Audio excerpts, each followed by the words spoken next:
નમસ્કાર વિદ્યાર્થી મિત્રો, આજના વિડિયો લેક્ચરની અંદર તમારું હાર્દિક સ્વાગત છે. અને આજના આપણા ગ્રામર સેક્શનની અંદર આજનો આપણો ટોપિક છે active voice and passive voice of the perfect present tense. તો આજના આ વિડિયો લેક્ચરની અંદર આપણે પૂર્ણ વર્તમાન કાળનું એક્ટિવ વોઇસમાંથી પેસિવ વોઇસમાં કઈ રીતના રૂપાંતર થાય તેના વિશેની સંપૂર્ણ માહિતી આજના વિડિયો લેક્ચરની અંદર આપણે શીખવાની છે. તો લેક્ચર સ્ટાર્ટ કરતા પહેલા આપણે આગળના જે એક્ટિવ વોઇસ અને પેસિવ વોઇસના જે નિયમો છે એને પુનઃ આપણે યાદ કરી લઈએ, જેથી કરી પૂર્ણ વર્તમાન કાળના વાક્યનું એક્ટિવ વોઇસમાંથી પેસિવ વોઇસની અંદર રૂપાંતર કરવા માટે આપણા માટે ખૂબ જ સરળ બને. તો ચાલો વિદ્યાર્થી મિત્રો, આજનો આપણો ટોપિક છે એને આપણે શરૂ કરીએ. તો કોઈ પણ કાળનું છે એક્ટિવ વોઇસમાંથી પેસિવ વોઇસમાં રૂપાંતર કરવા માટે એના કુલ સામાન્ય 5 નિયમો છે, જે આગળના વિડિયો લેક્ચરની અંદર આપણે શીખી ગયા છીએ, પણ આજના આ વિડિયો લેક્ચરની અંદર ફરીથી આપણે પુનઃ એને યાદ કરી લઈએ. તો પહેલો નિયમ આવશે, કર્તાના સ્થાને કર્મ મૂકો.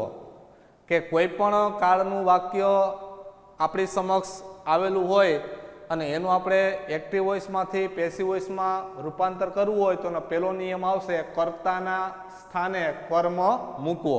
એટલે વાક્યની અંદર આપણે કર્તા અને કર્મની અદલા બદલી કરવાની છે. બીજો નિયમ છે, વાક્યના કાળ અને કર્તા અનુસાર વધારાનું એક ક્રિયાપદ મૂકવું. ત્રીજો નિયમ આવશે, પેસિવ વોઇસ વાળા વાક્યમાં હંમેશા ક્રિયાપદનું ભૂતકૃદંતનું રૂપ મૂકવું. ચોથો નિયમ આવશે, ભૂતકૃદંતના રૂપ પછી બાય પ્રેપોઝિશન મૂકવું. અને પાંચમો અને અંતિમ નિયમો છે, કર્મના સ્થાને કર્તા મૂકવો. તો આ 5 સામાન્ય નિયમો કોઈ પણ કાળનું વાક્ય આપણી સમક્ષ આવે અને એનું આપણે એક્ટિવ વોઇસમાંથી પેસિવ વોઇસમાં રૂપાંતર કરવું છે, તો આ 5 નિયમોનો આપણને ખ્યાલ હોવો જોઈએ. આ 5 નિયમોનો જો આપણને ખ્યાલ હોય તો આપણે સહેલાઈથી કોઈ પણ કાળના વાક્યનું એક્ટિવ વોઇસમાંથી પેસિવ વોઇસમાં આપણે રૂપાંતર કરી શકીએ છીએ. ત્યારબાદ એના પછીનો પોઈન્ટ આવશે કે જો વાક્યમાં કર્તાના સ્થાને નામને બદલે સર્વનામ આપેલું હોય તો સર્વનામોમાં આ પ્રમાણે ફેરફાર કરવા, જેની નોંધ છે એ તમારે લેવાની છે. તો કર્તા તરીકે સર્વનામ આય આપેલું હોય તો તેનું મી થઈ જાહે. જો એવી વાળા વાક્યમાં કર્તા તરીકે સર્વનામ વી આપેલું હશે તો આપણે એનું અસ કરી નાખવાનું થશે. જો એવી વાળા વાક્યમાં કર્તા તરીકે સર્વનામ યુ આપેલું હશે તો યુનું યુ જ રહેશે, એમાં કોઈ ફેરફાર થશે નહીં. જો વાક્યમાં કર્તા તરીકે સર્વનામ હી આપેલ હશે તો આપણે એનું શું કરી નાખવાનું છે, હિમ. પછી જો વાક્યમાં કર્તા તરીકે સર્વનામ સી આપેલ હશે તો એનું આપણે કરી નાખવાનું છે હર.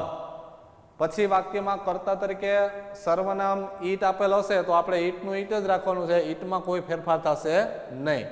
અને જો વાક્યમાં કર્તા તરીકે સર્વનામ ધ્યેય આપેલ હશે તો ધ્યેયનું શું થઈ જશે, ધેમ.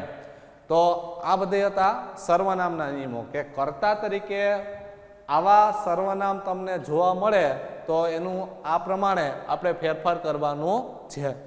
હવે આપણા માટે બીજો જે નિયમ આપણે જોયો તો કે વાક્યના કાળ અને કર્તા અનુસાર વધારાનું એક ક્રિયાપદ મૂકવું, તે નિયમને છે આપણે અહીંયા જોઈ લઈએ. તો પૂર્ણ વર્તમાન કાળનું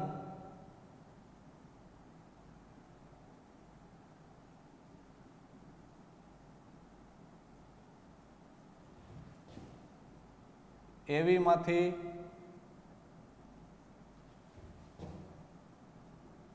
પીવીમાં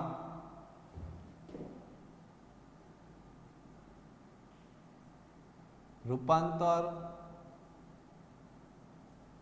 કરતી વખતે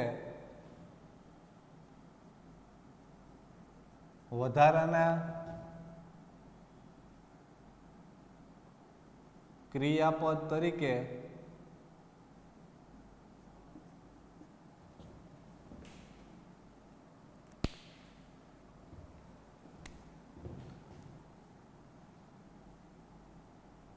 have been અને has been મૂકવામાં આવે છે.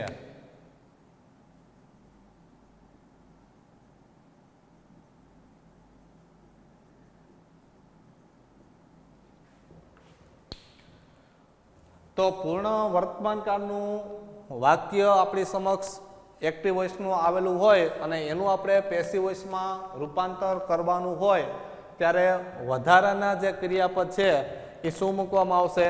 હેવ બીન અને હેઝ બીન. એટલે વાક્યની અંદર આપણે વધારાના ક્રિયાપદ તરીકે હેવ બીન અને હેઝ બીનનો છે આપણે ઉપયોગ કરવાનો છે. તો આગળના ટોપિકની અંદર આપણે શીખી ગયા હતા કે હેવેસ છે એ ક્યારે વપરાય. તો ફરીથી આપણે એને યાદ કરી લઈએ તો કર્તા તરીકે સર્વનામ આઈ,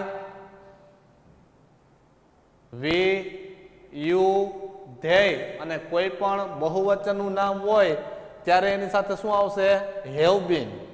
જ્યારે કર્તા તરીકે સર્વનામ હી, સી, ઇટ અને કોઈ પણ એક વચનનું નામ હોય ત્યારે એની સાથે શું મૂકવામાં આવશે? Has been.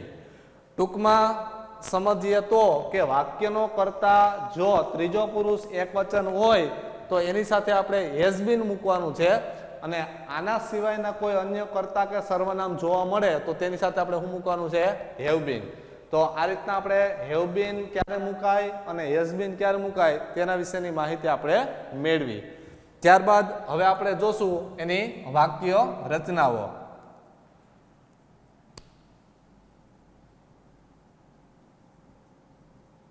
Construction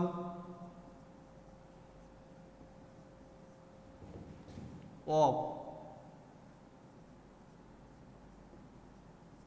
passive voice.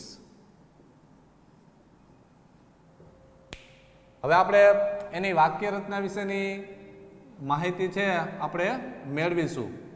તો એનો પહેલો પ્રકાર આપણે ભણશું પીવી એફર્મેટિવ સેન્ટેન્સ.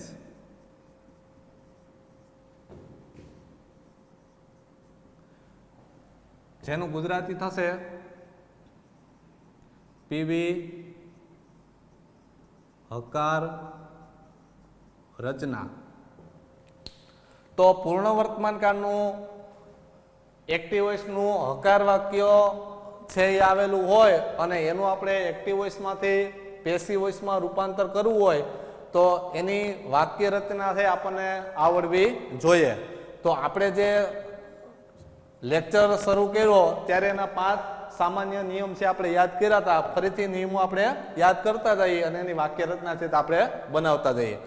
તો એનો પહેલો નિયમ આપણે જોયો તો કે કર્તાના સ્થાને કર્મ મૂકવો. એટલે અહીંયા શું આવશે? પહેલા કર્મ, જેને ઇંગ્લિશમાં શું કહેવાય? ઓબ્જેક્ટ. એટલે પહેલા મૂકશું આપણે ઓબ્જેક્ટ કર્મ પ્લસ વાક્યના કાળ અને કર્તા અનુસાર વધારાનું ક્રિયાપદ. જે આપણે અહીંયા પોઈન્ટ જોયો જ છે, અહીંયા પોઈન્ટ આપણે જોઈ શકીએ છીએ. વાક્યના કાળ અને કર્તા અનુસાર વધારાનું ક્રિયાપદ તો આવશે have been oblique has been.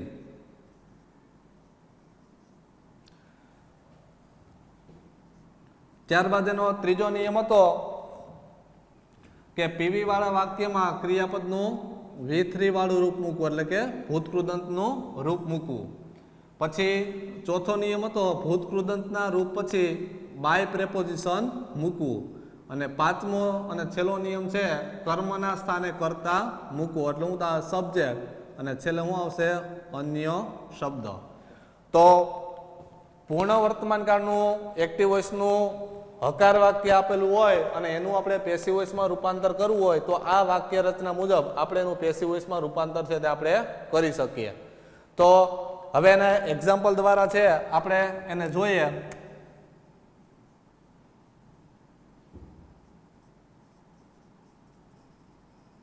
Teacher has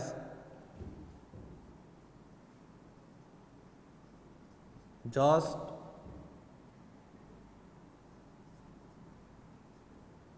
given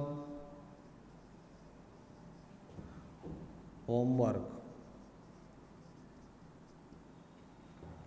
Teacher had just given homework. શિક્ષકે હમણાં જ ગૃહ કાર્ય આપ્યું છે.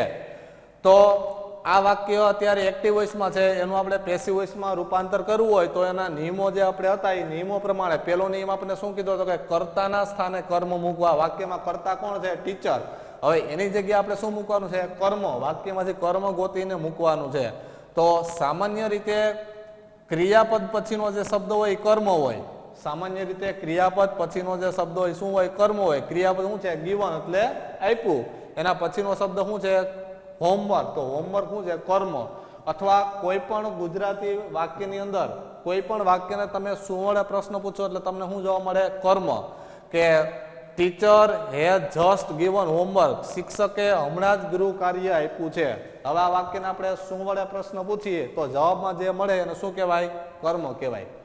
તો શું વડે આપણે પ્રશ્ન પૂછીએ તો શિક્ષકે હમણાં શું આપ્યું છે? તો કે ગૃહ કાર્ય. તો શું વડે પ્રશ્ન પૂછ્યો તો જવાબમાં આપણને શું મળ્યું? તો કે હોમવર્ક, ગૃહ કાર્ય મળ્યું. તો આ વાક્યની અંદર કર્મ છે શું છે? હોમવર્ક. તેને પહેલા આપણે મૂકશું હોમવર્ક.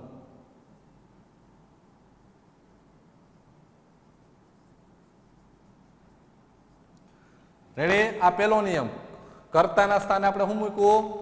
કર્મ મૂક્યું. કર્તાના સ્થાને આપણે શું મૂકી દીધું? કર્મ. હવે વાક્યના કાળ અને કર્તા અનુસાર વધારાનું ક્રિયાપદ. તો હોમવર્ક છે એ નામ છે અને હોમવર્ક એની ગણના હંમેશા એક વચનમાં થાય. તો એની ગણના એક વચનમાં થાય છે તો વધારાનું ક્રિયાપદ શું આવશે? Has been. હોમવર્ક હેઝ બીન. પછી જો વાક્યની અંદર તમને જસ્ટ, ઓલરેડી, એવર અને નેવર જેવા શબ્દ જોવા મળે તો તમારે એને ક્યાં મૂકી દેવાના? બીન પછી પરબારા મૂકી દેવાના. એટલે જસ્ટ શબ્દ આપણને જોવા મળ્યો તો એની જગ્યા ક્યાં આવશે? બીન પછી. એટલે આપણે મૂકી દઈશું અહીંયા just.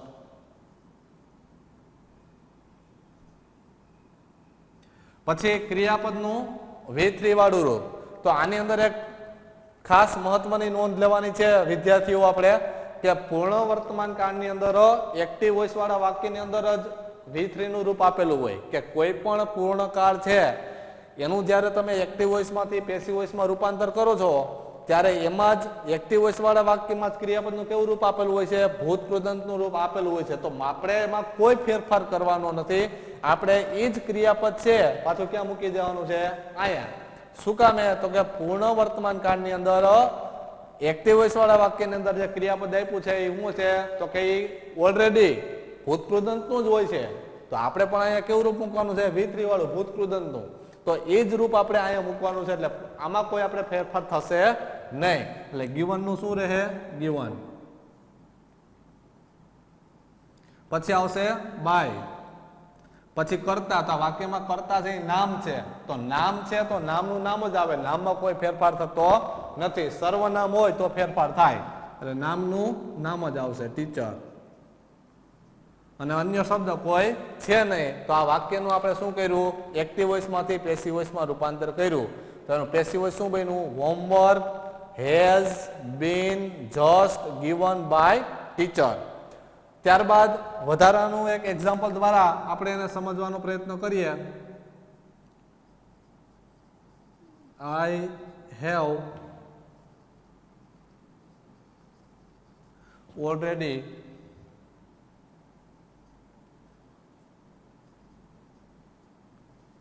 taken lunch. I have already taken lunch.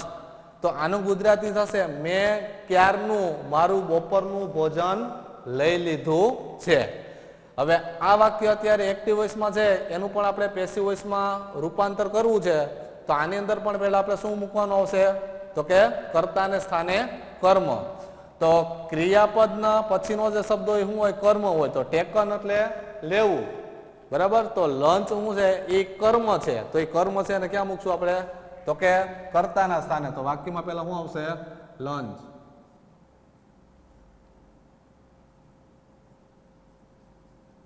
હવે અહીંયા લંચ છે એ કેવો કરતા છે? ત્રીજો પુરુષ એક વચન છે. તો ત્રીજો પુરુષ એક વચન છે તો એને શું આવશે? Has been.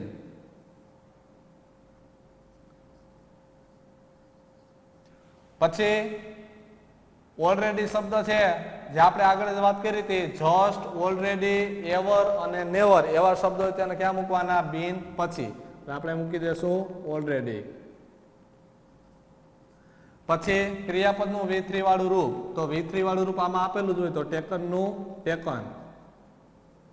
પછી આવશે બાય પ્રેપોઝિશન. હવે કર્તા તરીકે નામ નથી પણ શું આપેલું છે? સર્વનામ. તો સર્વનામ કર્તા તરીકે સર્વનામ આપેલ છે આઈ. તો આઈ નું શું થઈ જશે? મી. તો આ વાક્યનું પેસિવ વોઇસ થશે lunch has been already taken by me. તો આ રીતના પૂર્ણ વર્તમાન કાળનું હકાર વાક્યનું એક્ટિવ વોઇસમાંથી પેસિવ વોઇસમાં કઈ રીતના રૂપાંતર થાય તેની માહિતી આપણે મેળવી. ત્યારબાદ એનો આપણે બીજો પ્રકાર જોશું.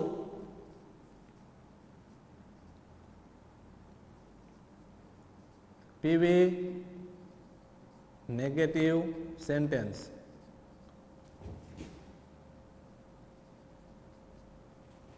જેનું ગુજરાતી થશે પીવી નકાર રચના.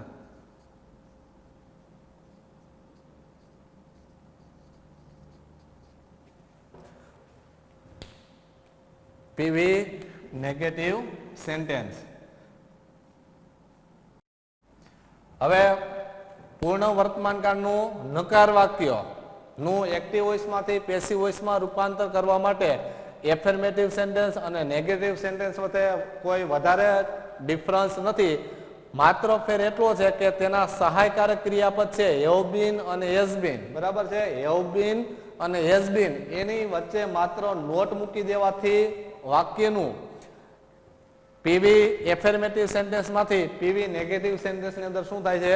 રૂપાંતર થાય છે. બાકીના નિયમોમાં કોઈ ફેરફાર થતો નથી. તો માત્ર એટલું જ આપણે ધ્યાન રાખવાનું છે કે એફર્મેટિવ સેન્ટેન્સમાંથી નેગેટિવ સેન્ટેન્સ બનાવવા માટે આપણે શું કરવાનું છે? તો કે હેવ બીન અને હેઝ બીન છે એ બેની વચ્ચે આપણે શું મૂકવાનું છે? નોટ. એટલે આની વાક્ય રચનામાં ખાલી હેવ નોટ બીન અને હેઝ નોટ બીન એટલો જ ખાલી ફેરફાર છે આપણને મળશે જોવા. હવે એની વાક્ય રચના આપણે જોઈએ તો આમાં પણ પેલા શું આવશે? તો કે ઓબ્જેક્ટ કર્મ પ્લસ વાક્ય નકાર છે એટલે શું આવશે? હેવ નોટ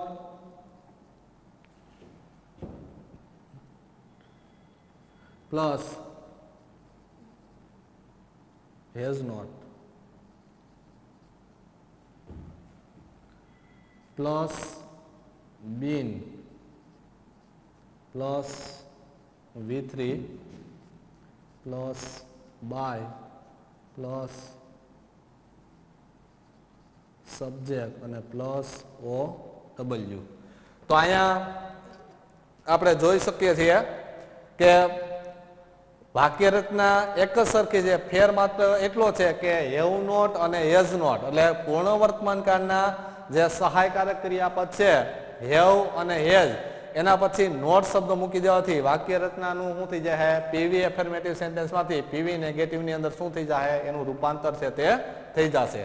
હવે એનું આપણે એક છે એક્ઝામ્પલ દ્વારા છે એની માહિતી છે આપણે મેળવીએ. તો એનું એક્ઝામ્પલ આપણે જોઈએ તો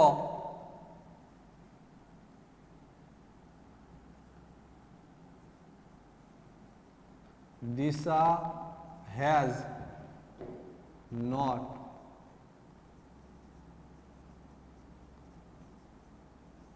written a letter yet. Disha has not written a letter yet. જેનું ગુજરાતી થશે દિશાએ હજુ સુધી પત્ર લખ્યો નથી. તો આ વાક્ય નકાર છે તો એનું પેસિવ વોઇસ કેવું બનશે? નકાર જ બનશે. તો આમાં ક્રિયાપદનો V3 પછીનો જે શબ્દ છે એ શું બનશે? તો કે એ કર્મ બનશે. તો અહીંયા આપણે જોઈએ તો વાક્યની અંદર કર્મ છે એ શું આવશે? એ લેટર. તો આનું પેસિવ વોઇસ આપણે બનાવીએ તો આ રીતના બનશે એ લેટર.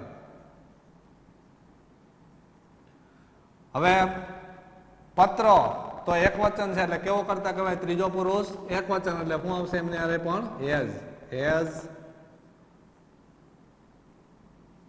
નોટ. પછી વાક્યનું પેસિવ વોઇસ કરવું છે એટલે વધારાનું ક્રિયાપદ શું આવશે? બીન.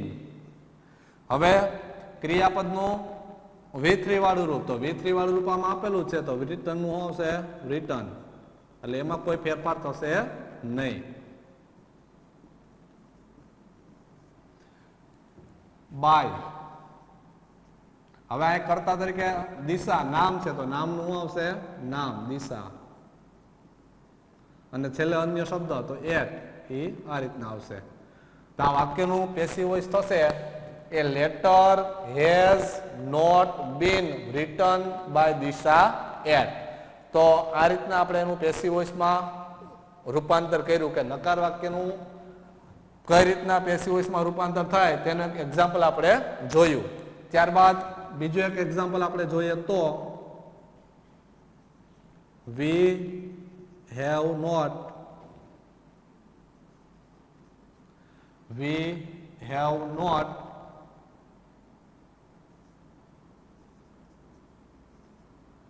eaten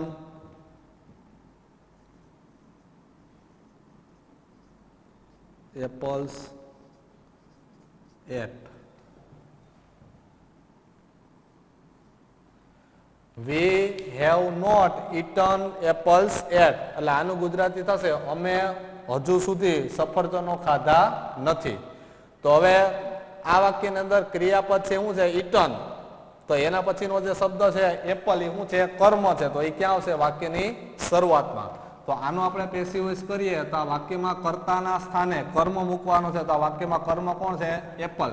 જેનો પહેલો અક્ષર થઈ જાય કેપિટલ એપલ્સ.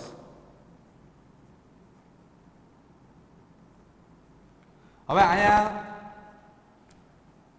કર્મ આપણે જોઈએ તો પાછળ એસ લાગ્યો એટલે સફરજનનું બહુવચન થયું એપલ્સ, સફરજનો. તો આના પરથી ખબર પડે કે કર્મ છે કેવો છે? એ ત્રીજો પુરુષ એક વચન નથી. એટલે કેવો કર્મ છે? બહુવચન છે. તો બહુવચન છે તો એને શું આવશે? હેવ. વાક્ય નકાર છે એટલે શું આવશે? નોટ અને બીન. પછી ક્રિયાપદનું V3 વાળું રૂપ તો ઈટનનું શું રહે? ઈટન જ. બાય. હવે એ સર્વનામ કર્તા તરીકે નામ નથી આપ્યું, શું આપ્યું છે? સર્વનામ વી. તો વી નું શું થઈ જાય? અસ. અને છેલ્લે અન્ય શબ્દ શું આવશે? એટ. તો આનું પેસિવ વોઇસ બનશે apples have not been eaten by us. તો અહીંયા પૂર્ણ વર્તમાન કાળનું બે એક્ઝામ્પલ દ્વારા નકાર વાક્યનું એક્ટિવ વોઇસમાંથી પેસિવ વોઇસમાં કઈ રીતના રૂપાંતર થાય તેની માહિતી આપણે મેળવી. ત્યારબાદ આનો છેલ્લો અને અંતિમ પ્રકાર કે જે ઇન્ટ્રોગેટિવ સેન્ટેન્સ છે એની હવે માહિતી આપણે મેળવશું. પીવી એફર્મેટિવ સેન્ટેન્સ અને પીવી નેગેટિવ સેન્ટેન્સ શીખી લીધા બાદ એનો આપણે ત્રીજો અને અંતિમ પ્રકાર આપણે શીખીશું પીવી ઇન્ટ્રોગેટિવ સેન્ટેન્સ.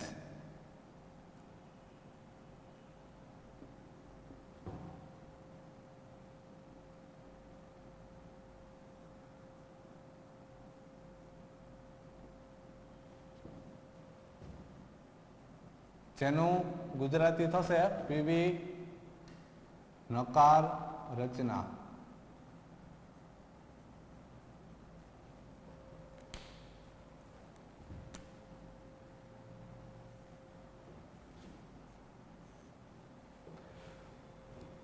હવે પૂર્ણ વર્તમાન કાળનું પ્રશ્નાર્થ વાક્યનું આપણે એક્ટિવ વોઇસમાંથી પેસિવ વોઇસમાં રૂપાંતર કરવું છે તો એની વાક્ય રચના નું જ્ઞાન હોવું પણ આપણને ખૂબ જ જરૂરી છે. જો એની વાક્ય રચના આપણને ખ્યાલ હોય તો પ્રશ્નાર્થ વાક્યનું પણ આપણે સહેલાઈથી એક્ટિવ વોઇસમાંથી પેસિવ વોઇસમાં રૂપાંતર છે તે આપણે કરી શકીએ છીએ. તો એની આપણે વાક્ય રચના જોઈએ તો એની અંદર પહેલા હેવ એસ પહેલા આવશે, have oblique has plus object plus been plus V3 plus by plus subject plus OW અને પ્લસ ક્વેશ્ચન માર્ક. તો પૂર્ણ વર્તમાન કાળનું પ્રશ્નાર્થ વાક્યનું એક્ટિવ વોઇસમાંથી પેસિવ વોઇસમાં રૂપાંતર કરવા માટે પહેલા શું મૂકવામાં આવશે? હેવેજ. પણ વિદ્યાર્થીઓ ખાસ ધ્યાન રાખજો કેને અનુસાર મૂકવાનું છે? કર્મને અનુસાર. જો કર્મ ત્રીજો પુરુષ એકવચન હોય તો તમારે એની સાથે હેઝ મૂકવાનું છે, અને જો કર્મ ત્રીજો પુરુષ એકવચન ન હોય તો તમારે એની સાથે શું મૂકવાનું છે? હેવ. ત્યારબાદ કર્મ મૂકવાનું છે. કર્મ મુકાઈ ગયા બાદ બીન મૂકવાનું છે. પછી ક્રિયાપદનું ભૂત કૃદંતનું રૂપ બાય પ્રેપોઝિશન, કરતા, અન્ય શબ્દ અને ક્વેશ્ચન માર્ક. તો પ્રશ્નાર્થ વાક્યનું એક્ટિવ વોઇસમાંથી પેસિવ વોઇસમાં રૂપાંતર કરવા માટે આ વાક્ય રચનાને આપણે ફોલો કરવી પડશે. હવે આપણે એને એક્ઝામ્પલ દ્વારા સમજવાનો પ્રયત્ન કરીએ.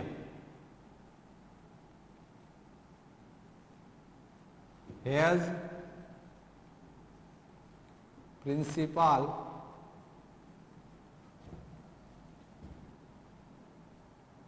just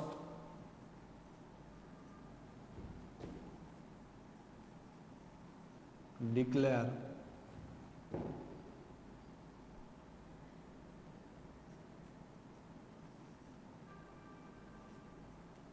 timetable. Has principal just declare timetable. તો આનું ગુજરાતી થાય આચાર્યએ હમણાં જ ટાઈમટેબલ છે જાહેર કર્યું છે. હવે આ વાક્યનો પ્રકાર પ્રશ્નાર્થ છે તો આનું પેસિવ પણ કેવું બનશે? પ્રશ્નાર્થ જ બનશે. તો પેસિવ વોઇસ પ્રશ્નાર્થ વાક્ય છે તો એનું પેસિવ વોઇસ પ્રશ્નાર્થ જ બનશે. હવે આનું આપણે પેસિવ વોઇસ બનાવવા માટે એની વાક્ય રચના મુજબ આપણે આગળ વધીએ તો પહેલા આપણે શું મૂકવાનું કીધું? હેવેજ. પણ કેને અનુસાર મૂકવાનું છે? તો કે કર્મને અનુસાર. તો ક્રિયાપદ પછીનો શબ્દ છે એ શું હોય? હંમેશા કર્મ. એટલું આપણે યાદ રાખવાનું છે કે ક્રિયાપદ પછીનો શબ્દ કર્મ હોય.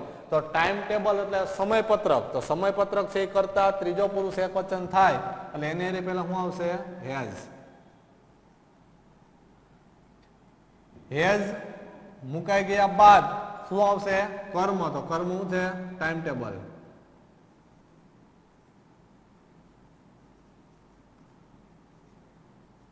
ત્યારબાદ જસ્ટ શબ્દ છે એ હંમેશા પ્રશ્નાર્થ વાક્યમાં ક્યાં આવશે? કરતા પછી. જસ્ટ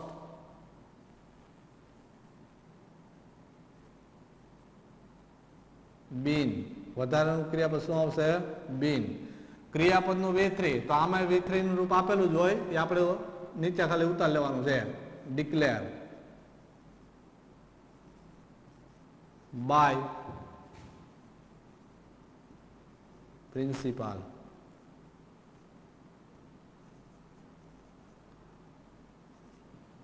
તો આનું પેસિવ બન્યું has timetable just been declared by principal. તો આપણે એક ઉદાહરણ દ્વારા પ્રશ્નાર્થ વાક્યનું પેસિવ વોઇસમાં કઈ રીતના રૂપાંતર થાય તેની માહિતી આપણે મેળવી. ત્યારબાદ વધારાનું આપણે બીજું એક એક્ઝામ્પલ છે આપણે જોઈએ તો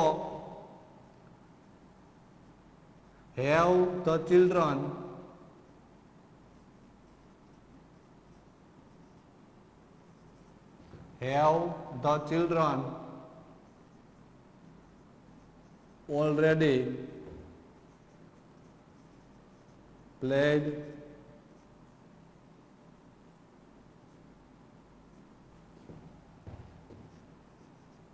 cricket.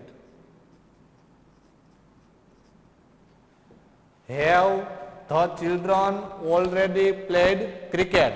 તો આનું ગુજરાતી થશે બાળકોએ ક્યારનું ક્રિકેટ રમી લીધું છે. હવે આ વાક્ય અત્યારે એક્ટિવ વોઇસમાં છે એનું પણ આપણે પેસિવ વોઇસમાં રૂપાંતર કરીએ તો આ વાક્ય રચનાને આપણે અનુસરવાની છે. તો આમાં પણ પેલા શું મૂકવાનું આવશે તો કે હેવે જ મૂકવાનું આવશે, પણ કેના અનુસાર? કર્મ અનુસાર. તો આ વાક્યમાં ક્રિયાપદ છે એ પ્લેડ એટલે રમવું, એના પછીનો શબ્દ છે ક્રિકેટ. તો ક્રિકેટ છે એ કેવો કરતા કહેવાય? ત્રીજો પુરુષ એક વચન. તો કરતા ત્રીજો પુરુષ એક વચન છે, તો ત્રીજો પુરુષ એક વચન હોય તેને હારે શું આવશે? હેઝ. એટલે પેલા આવશે હેઝ. ત્યારબાદ કર્મ. તો કર્મ શું છે? ક્રિકેટ. ત્યારબાદ વધારાનો શબ્દ ઓલરેડી.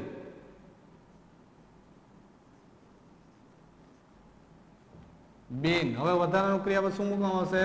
બીન. પછી ક્રિયાપદનું V3 વાળું રૂપ. તો V3 નું રૂપ આપેલું જ હોય, આપણે નીચે લખી નાખવાનું એમને પ્લેડ નું પ્લેડ. પછી આવશે બાય પ્રેપોઝિશન.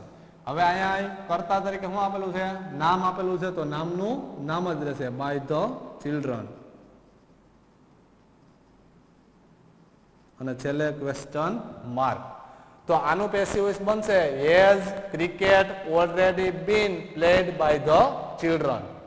તો આજના આ વિડિયો લેક્ચરની અંદર આપણે પૂર્ણ વર્તમાન કાળનું એક્ટિવ વોઇસમાંથી પેસિવ વોઇસમાં કઈ રીતના રૂપાંતર થાય તેનું સંપૂર્ણ જ્ઞાન તેની હકાર વાક્ય રચના દ્વારા, નકાર વાક્ય રચના દ્વારા અને પ્રશ્નાર્થ વાક્ય રચના દ્વારા એના બબે એક્ઝામ્પલ સમજી અને સંપૂર્ણ અને સચોટ જ્ઞાન આજના વિડિયો લેક્ચરની અંદર આપણે મેળવવું છે.